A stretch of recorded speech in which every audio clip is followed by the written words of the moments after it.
Good afternoon. It's a pleasure to be here and participate in the Krakow CIA 2019. First of all, we want to thank the organizers for allowing to share our project.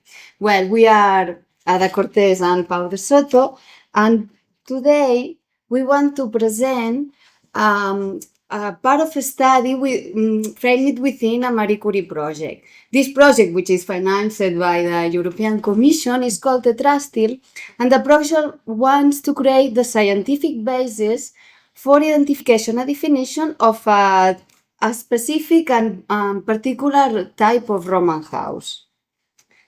Well, this domus, which is a hybrid concept of Greek and Hellenistic scheme of the house and a particular Roman courtyard type, has been observed in different parts of the Roman Empire.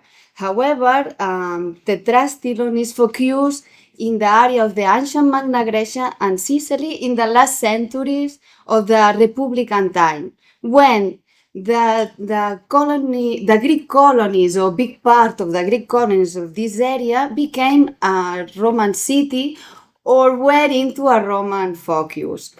Tetrastylon chose this area because it's a good goal to analyze a big number or an important number of this type of house and observe the results and consequence to changing. And the Greek peristyle form for an atrium, a Roman atrium, but in the Greek concept of the house. It's important to say that in the last years, various studies have identified a type of Roman atrium house in these Roman cities with a Greek past that not is possible to recognize as the traditional or common Roman atrium house.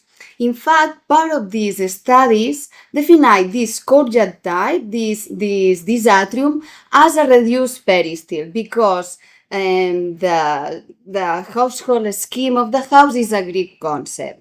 It's clear that this phenomenon is a little complex and requires a very deep analysis. Is a type of domus that have been detected in some archaeological sites, but it has not had a complete and systematic study of all of these examples. For this reason, in absence of an integral compilation of this type of domus, the first step is create the basis for a correct definition, a description of this type of house. After that, we can better understand the historical context, its real influence, and the impact of this domestic structure on Roman society or a part of this Roman society. This type of house is named in a very preliminary manner Tetrastylon courtyard house. Okay, so as I have already pointed out, this structure scheme of this domus joins the concept of the development of the Greek habitat and the use of the Roman atrium space as the central distribution area of the house.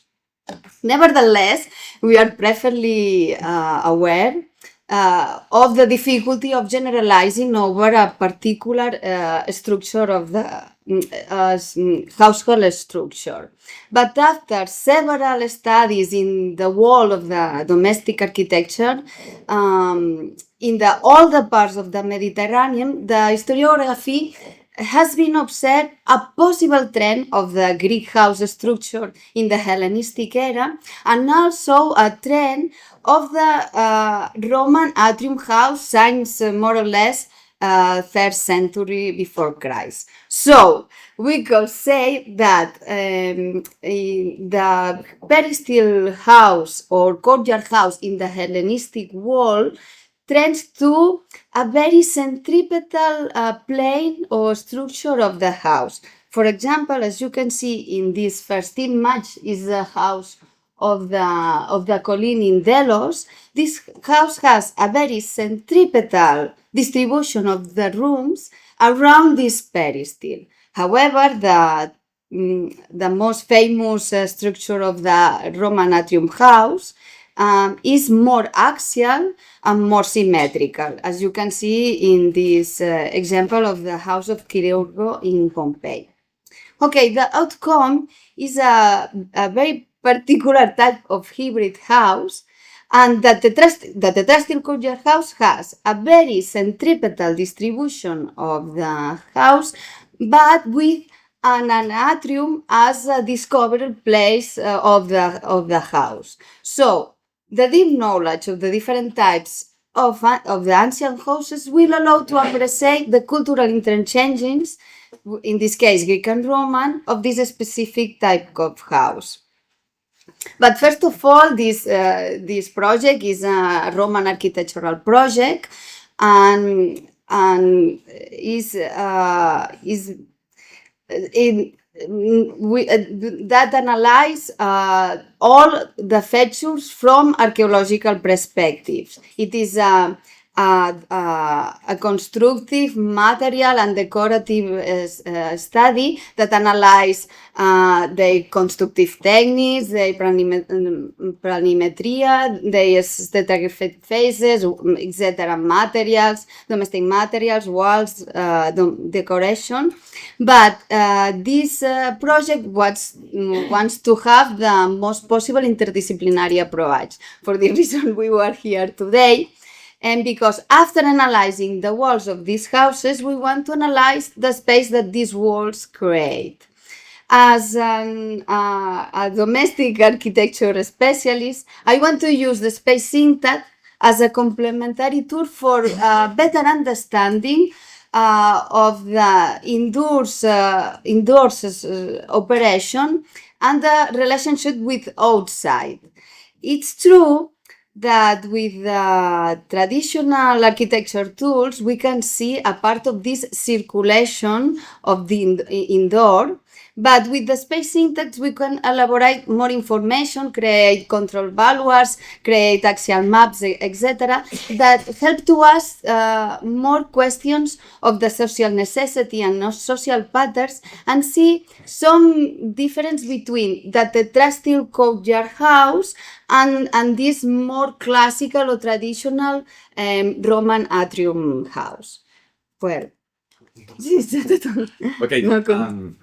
As Sarah said, we are not talking about what is space syntax, but the idea it was to give more information to this study, to as she said, to give a complementary view about the spaces of within these houses.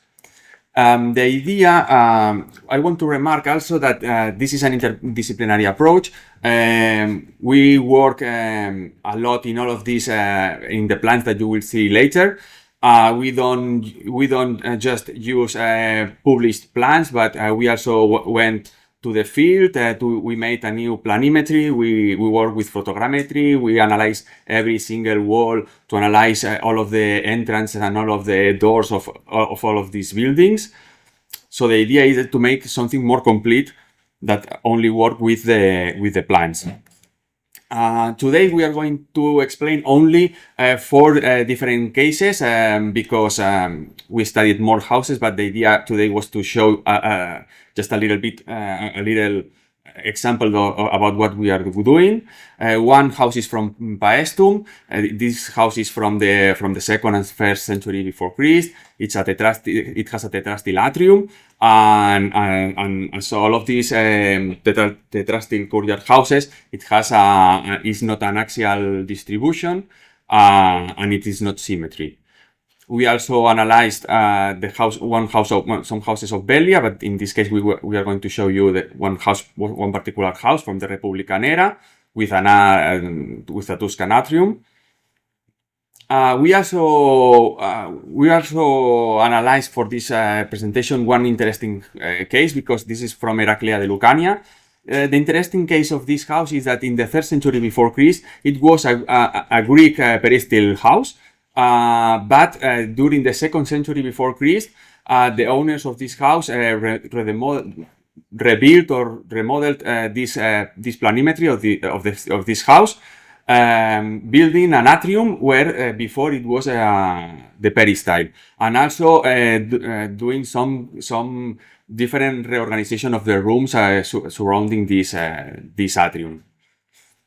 And finally, the house of Crotone. This is also a house from the 2nd century before Christ, and it is also interesting because it has two different areas. It has one domestic, some domestic rooms, but also it has some productive area, which is also interesting to analyze.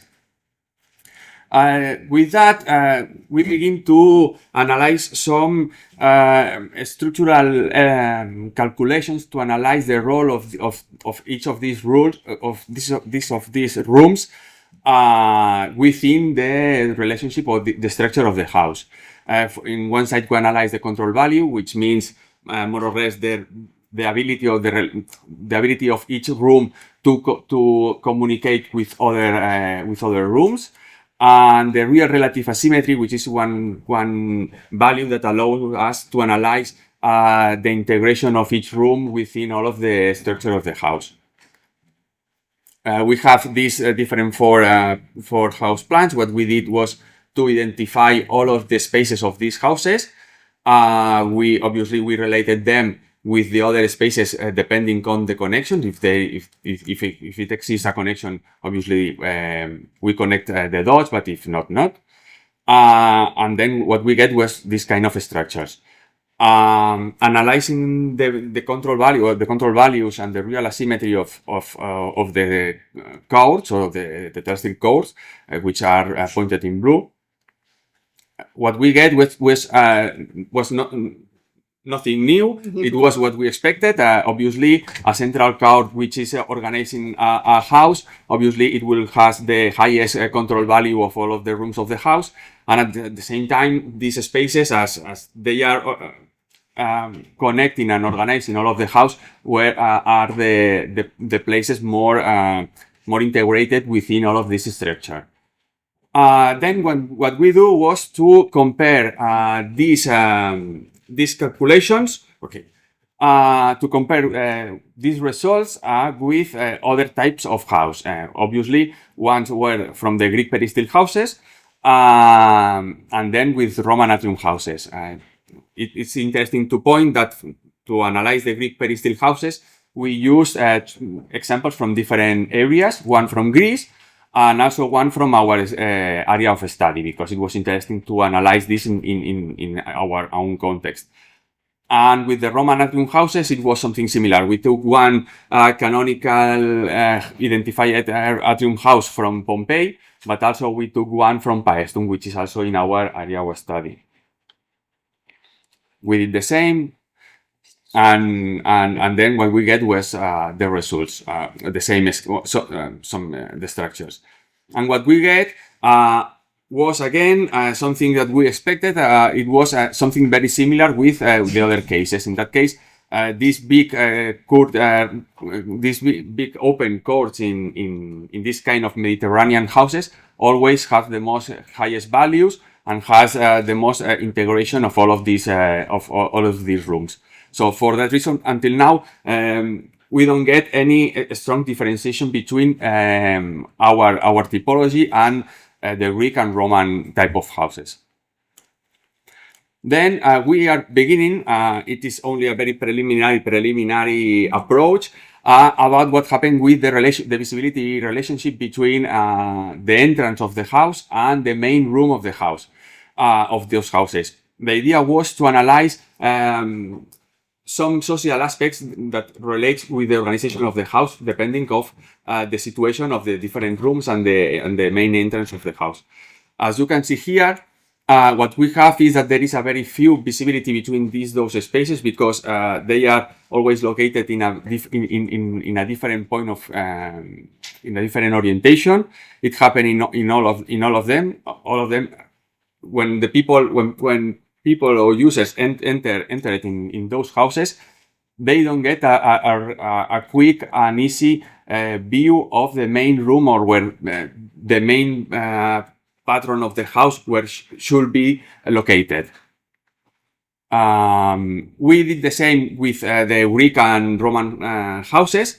what we saw is that in the Greek peristyle houses, it follows more or less the same rule. The entrance of the house and the main room are not located in the same axial location. So it means that maybe it should be some kind of visibility, but it's very limited. But when we compare that with the Roman atrium houses, what we saw is that there is a very frontal vision between the entrance of the house and the main room of this building. This is a comparison of all of these models. And then we are also beginning to work with some kind of axial maps to see how these axial lines were located the most integrated axial lines in those houses. In our Tetrastylon houses, it's a long name. We found that there is a very distributed integrated axial lines, always related with the atrium. But when we compare that with the Greek and the Roman atrium houses, we saw some significant differences. For one side, we saw similarities with the Greek peristyle houses. The Greek peristyle houses, because of the organization of the rooms around the peristyle and the size of the peristyle, allows to have a lot of integrated connections, axial lines within this code.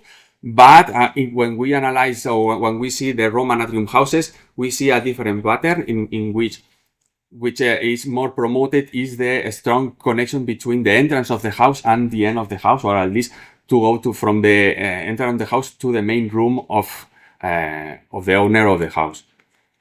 This is a comparison of all of this. This is to conclude. The idea is, first of all, pointed out that this Tetrastylon is a project in progress. So it means that we are still working in all of these calculations. This is only a first approach to this kind of information. What we found is that control values and this kind of structural analysis for now, it's not offering us differentiation values. So we want to work more with this. One of the things that we are thinking is to give different weight to the different nodes of the spaces depending of qualitative questions. For example, if some rooms are more important than others, or are bigger, or are some different elements that allow us to give different weights to different nodes to make new calculations. And what we are finding is that the visibility analysis and these axial lines analysis give more relationship with the Greek peristyle houses than the atrium Roman houses, which is something that we expected, because as I pointed out before, we say that the structure of the house is a Greek scheme, but they only change the atrium. So the idea is that these schemes should be more related. The Tetrastylon courtyard house should be more related with the Greek peristyle house. And more to say is that what is interesting is that even the owners built an atrium in this new type of houses. It seems that they are not thinking, or they are not interested in the Roman behaviors and rituals. I always forgot this part. And rituals. Like salutatio, it's very important. Exactly. Yeah. And then, and this is also important because sometimes when the researchers found an atrium in a house, they tend to try to identify the typical or the canonical Roman rooms surrounding this atrium. But some cases they won't find this kind of rooms because they are found in an atrium, but not in a typical Roman atrium house, but they are found in a Greek scheme of house. So they are looking for a tablinum, which is a typical Roman house that room. need very visibility from the entry. Exactly. And then and just to say that in this Tetrastylon courtyard house, what we are finding, or what she's finding, is that even they change the atrium, they are also making some kind of structural changes, trying to give more importance to some rooms, giving a central rule, even if it's not connected with the entrance. Sí, sí. So it is. Estoy- And thank you. Thank you.